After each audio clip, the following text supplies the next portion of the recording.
will be unwise for any individual.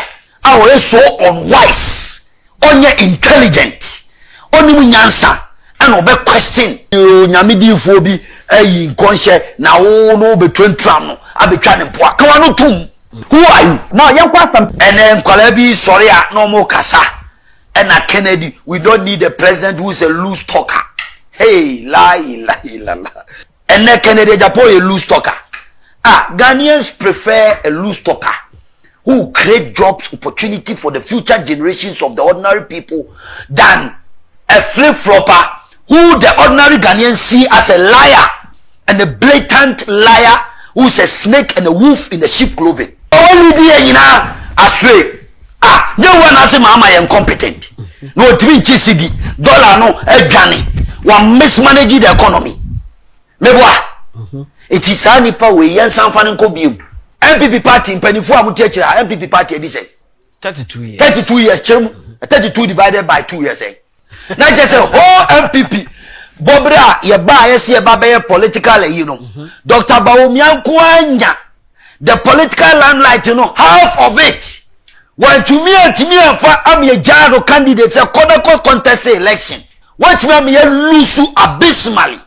We see another opportunity for a second chance. So I say we go catch one and why beti.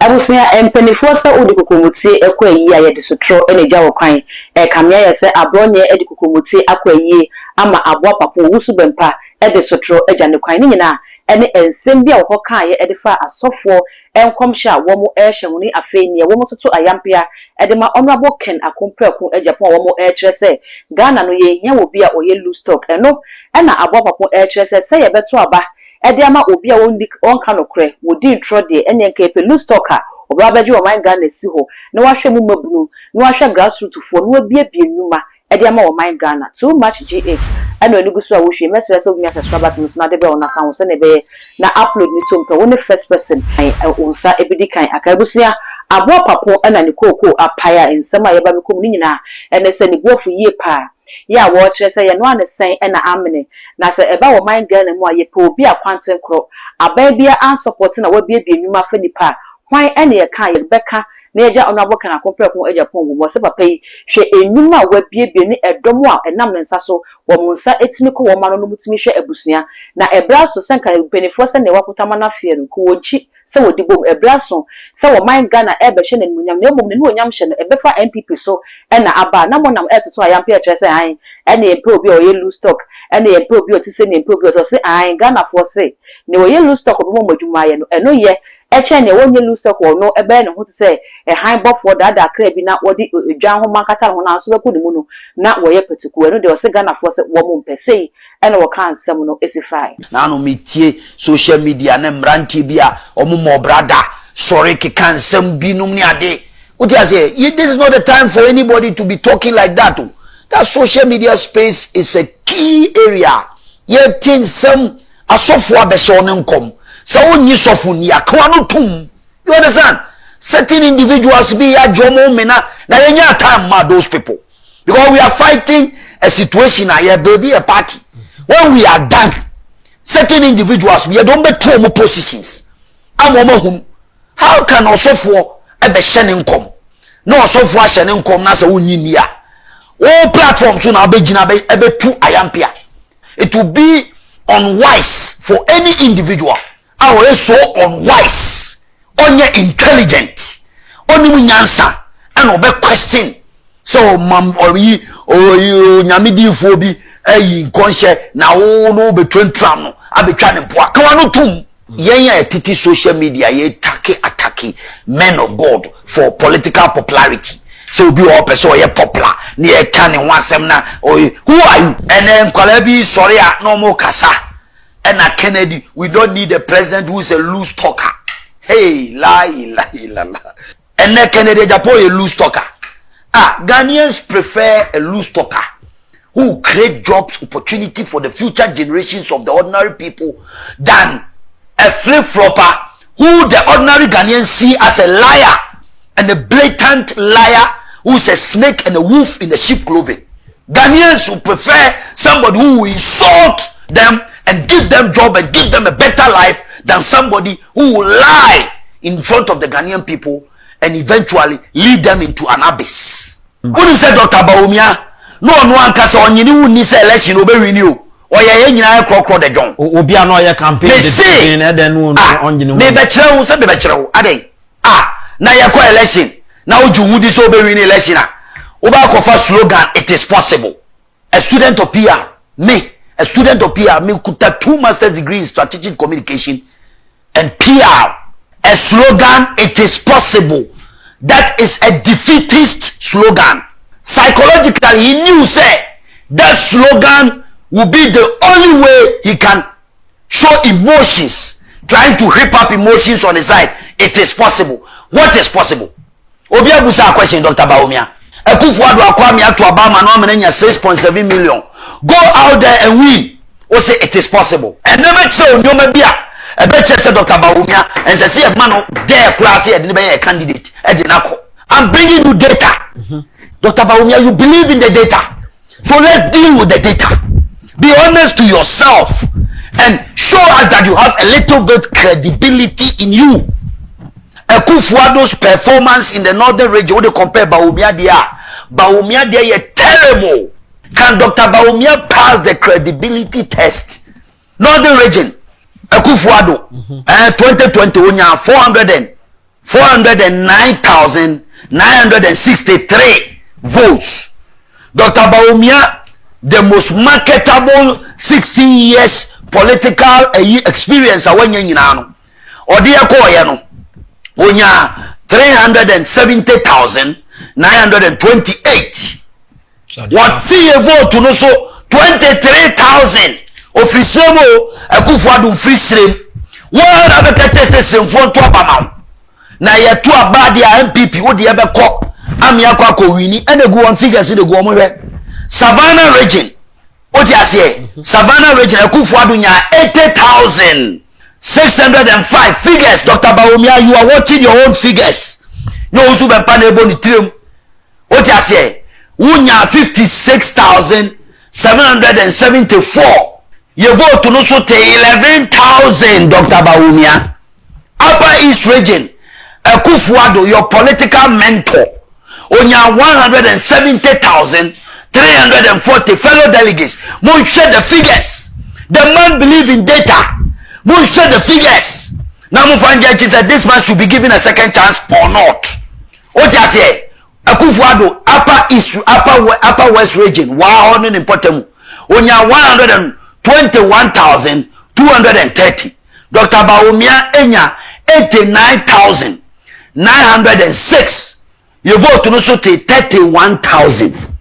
Now me bibi, what do you mean you have figures in the down?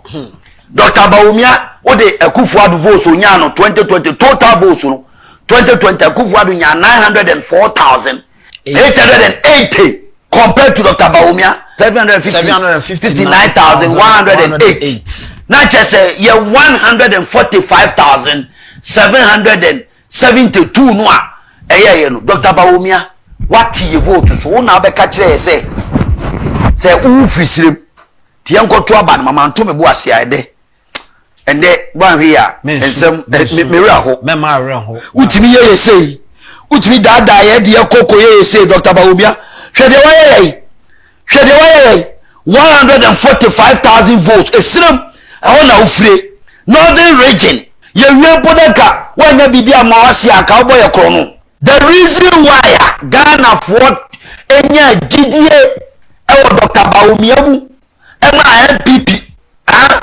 yes so be by JK economy we are talking about credibility.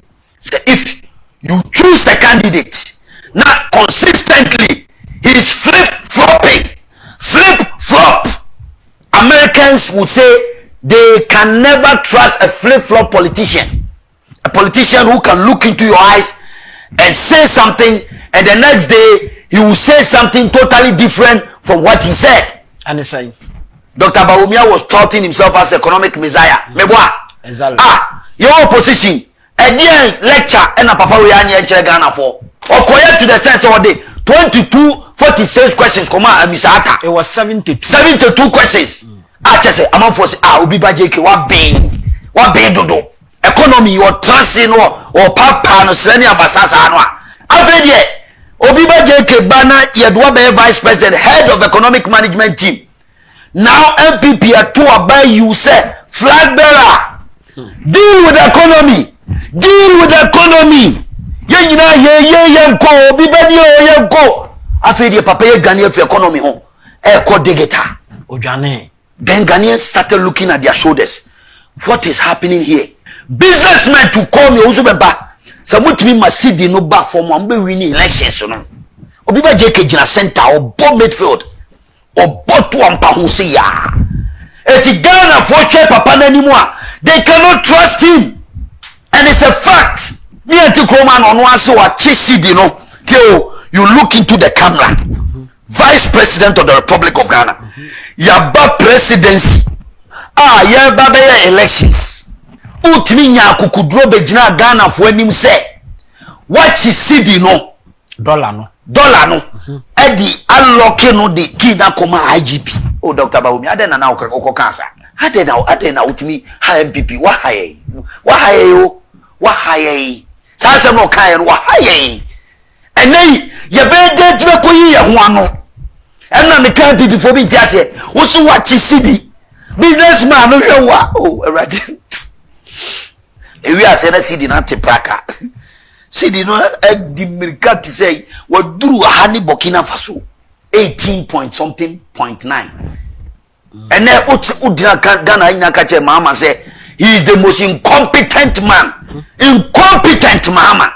Na mi Owusu Bempah maso obi ba JK si mama ya incompetent o na mi di radio so incompetent mama incompetent who akabi and nobody ma fe mama incompetence pay what is going on ese ka yi mutala mu ye no a ko mama o se ko bu nkotoje pa mama cho because when you dey nyina astray no one has mama ya incompetent no three CD dollar no adwane one mismanage the economy meboa it is any power we yan sanfane nko biom bibusa everyone ya sano because wanyani it's sano because 1995 economy is not no na fi na ho de eso tipa and the man for ba o se chairman Sabuzu odi Bawumia chi oye grassroots person na so be ko swami ho na be ko no he is the most unpopular politician in Swami. Me see Kumasi nam tie ti me kan some tie obi a wadi yes let everybody watch me on camera.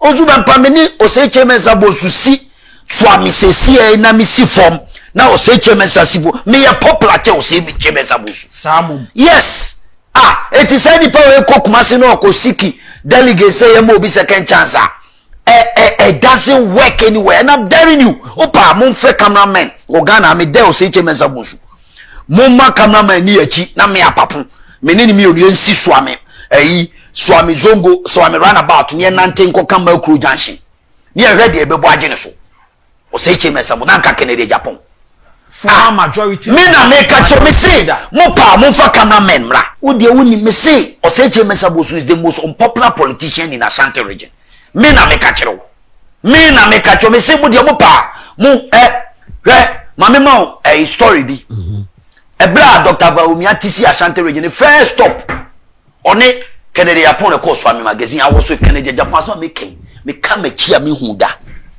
Dr. Bawumia twemu no ko no Oseche Mensabosu kra de o ma to na twene ba bi ko mo mfa ne nye hwe Kennedy Japan o si Swami magazine me ne nam videos ma ko pe bi acho it is possible bas na me ne na team me ni the only person me Kennedy Japan nam nipa ne be penalty tene nam that time na who Oseche Mensabosu who how do constituency oba ya oduru hono ma na odwane there was a time 2020 yeah come ko pena bunu e wo Swami chema untumi be di madanse a me ni chema untumi ye popularity e le save Oseche Mensabosu me du hono omo so mo pena ni mo ahwe chema untumi frame se me na me nko kasa first ansa na obi akasa e na omo de ne fa apono na chi na omo de gane ko e wo so ye popular Oseche Mensabosu a wo be lead campaign him a wo de kwa Ashanti region wo base wa Ashanti region one anim no swame for ebo tutuo wo swame wo se na wo ye popular wa Ashanti region asma make me si Nyankopon na di mi dance ni mo pa mo ma me ni o se Mensa bosu mo fa camera de tu mo fa camera si me so na me ni mi enu ye mfa macro junction ni mfiri wa me si ni hwe de be bo agene so the most unpopular person in MPP ayo no ni sika enkwagro ohu nipa na chiara na okay nyo twi kwakwa na so nyansa egu wiase nyina de abona chi so de furu bia sa na ote na me ya se me ma me di chi Mensa no so di chi Mensa na ya na ya me ya ma me sa na ma me di ti ya na se me kan me jabi so ya me na pa o chichira agogo ye fa chi Mensa ne di no me ba bi okofa friye sa di no me hwem pa because chi Mensa there's only one chi Mensa in Ghana me na chi Mensa sa di mi ba bi okofa friye ti me hwem ehun ba bi okofa di ni friye pa me hwe because na no me ni hia wuntumi me busa no say awofa na chi Mensa no me ma me nu mabusuafo o tiba kire mu ye wanti na oto da me e wo ntumi fie me no busa no me busa no wanti ma kire ma se yi eno ye fu number 1 ne anu nti na ba o ti ase na mo se de Dr. Bawumia de da maka say e very very important say so credibility be a live maka me kan no na no me kan o yere pa na I'm repeating it here. He needs to understand say politics it goes beyond that. The whole Ghana me Owusu Bempah ntem de me wo example na me kura na me ba politics mu kura na through somebody na me through my own merit people have got to know me. Dr. Bawumia was handpicked from nowhere and he didn't be a running mate to no other person than Nana Adodankwa Akufo-Addo, one of the political piffiless. That time President Rawlings, the President Akufo-Addo was the most popular politician alive. Yeah. UNC ni those nyina wedi freedom movement for freedom and justice wedi a chesa na sa papa we have found send running mate. Tenio Ghana for muntie. The man was a running mate for 8 years. 2008 people were contemplating Akufo-Addo chose him. Market Dr. Bawumia everywhere. Satan no na John Dramani Mahama. No on true direct class of the president edio 2008 asem na America. If Bawumia is popular na se Ghana for musi yemfa no kwa muntie ni ye 2008 na John Mahama no wa consider so be the president. Me busa o consider so be the president. Yes, let's go forward. Ye market no 2008 2012 omko no Akufo-Addo running mate and atamels wu ye and obe contest Akufo-Addo and you lose ye right. Yeah. Bawumia was still the running mate. Yeah. Mahama, because of Mills' death, he has to step up and become the presidential candidate for that time. Bawumia, the same Bawumia came in 2016. Mebwa. And obey running mate. Wa marketing wa you really power. And obenya the second biggest position in MPP history. Vice President of the Republic of Ghana for 8 years. No wo tumi che obi Akufo-Addo be ka kire Ghana fo nyina se papa we die said wo si GDD no ani nyoma oye no wajane pa ma no bibia ono oye meboa to tumi ade ma no. Let me ask you a question, fellow delegates. Dr. Bawumia betimi aka a kire say sa privilege of 8 years or 16 years marketability through Ghana in children in Chiasu Biano. Professor Dubois onya sa opportunity no. Professor Dubois had only 6 months to market himself to the people of Ghana. And onya that figure no. MPP rejected no. Said the Oseche Mensa bosumo kase no yarena one contest. That's a fallacy. That's a lie. That's not true. Yes. Dr. Bawumia nya 16 years. Professor Dubois when you that opportunity. J. Kufuor, when you that opportunity to be a running mate for any other candidate for 16 years. Now MPP party na say. MPP party in Penifua Mutechira, MPP party say. 32 years. 32 years, 32 divided by 2 years. Me busa. Then na pesa oka. Na just say whole MPP. Bobra ye ba yes ye ba be political you know. Dr. Bawumia kwanya the political limelight you know half of it. When to me fa am ye jaro candidates a contest election. What me lose abysmally. We see another opportunity for a second chance. Sa say we go catch one na one beti. Ghana even the Canadian MPP party no more option na move Dr. Bawumia. More option na move because half of MPP existence as a political party after 1992 no half 2008 to 2024 this man has enjoyed every privilege from nowhere.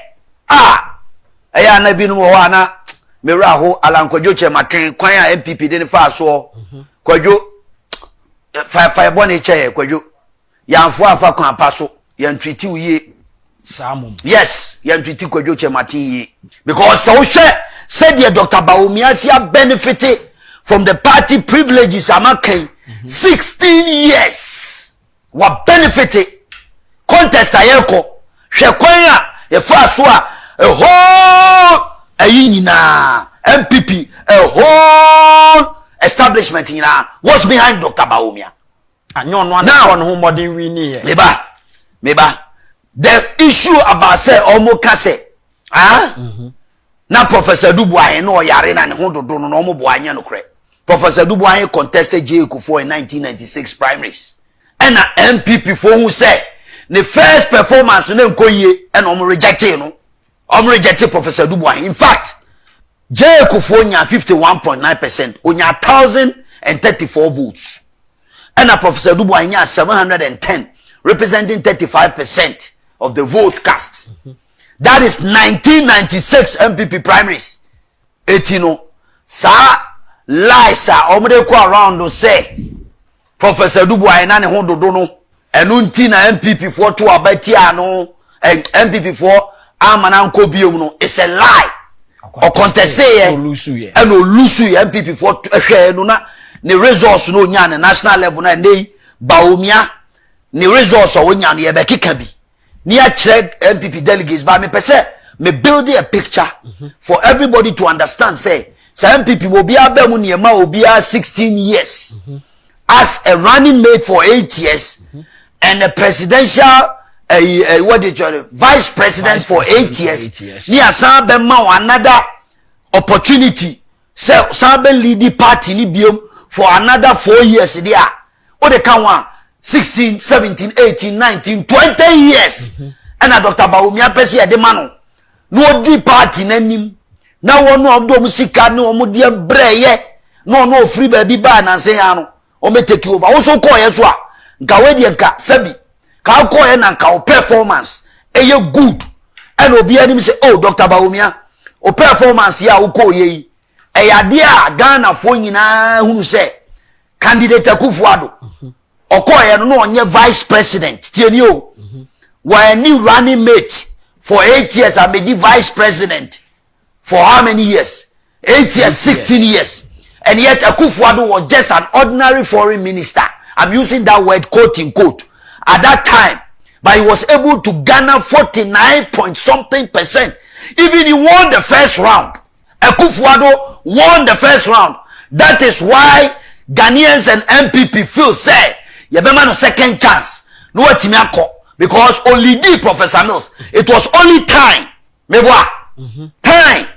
And they decided almost about 20,000 votes. And they decided the difference between all the Professor Mills. Yen na himself Akufuado Sako Biom. Supreme Court, you and I were not there, Dr. Bawumia kan. Now, we share the way figures in the tier.